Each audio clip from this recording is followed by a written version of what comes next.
Thom Hartmann here on the news. You need to know this. There are major implications for our elections if recent claims by the hacktivist group Anonymous are indeed true. Last week, Anonymous issued a press release boasting that it successfully blocked an attempt by Karl Rove to steal the election on election night.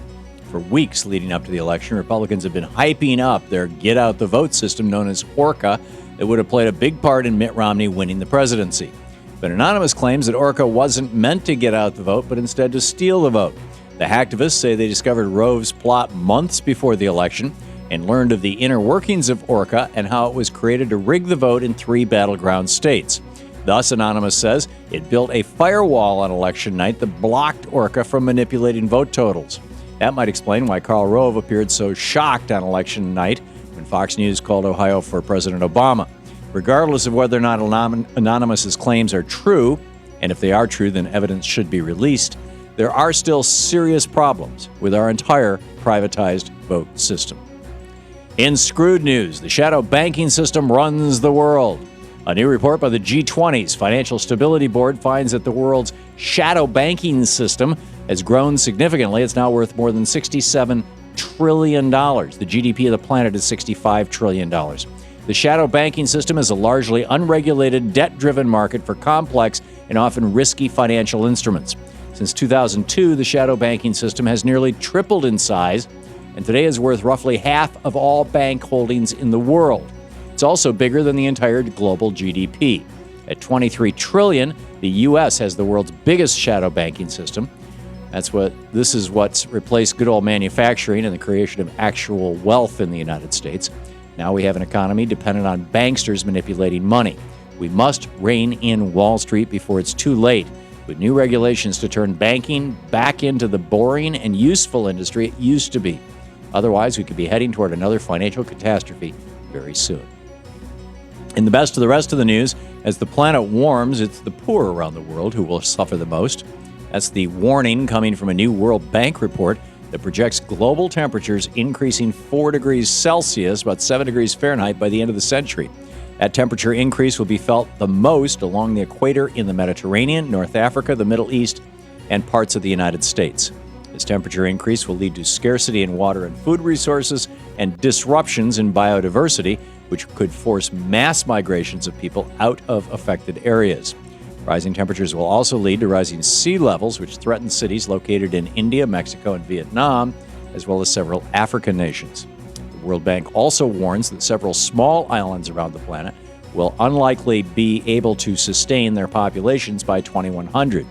This is the threat that the entire planet faces if global climate change is left unchecked. Luckily, people are getting active. On Sunday, thousands of people showed up outside the White House to protest against the Keystone XL pipeline, which has been described by climate scientists as a ticking time bomb for the planet. We need more people in the streets to force government to listen to the future generations who will inherit this planet, rather than the oil barons who are destroying it. Walmart is fighting back against a series of labor disruptions that have rocked the world's largest private employer. With 1,000 protests planned at Walmart retail outlets across the nation heading into Black Friday, Walmart is taking action to stop the group planning these demonstrations.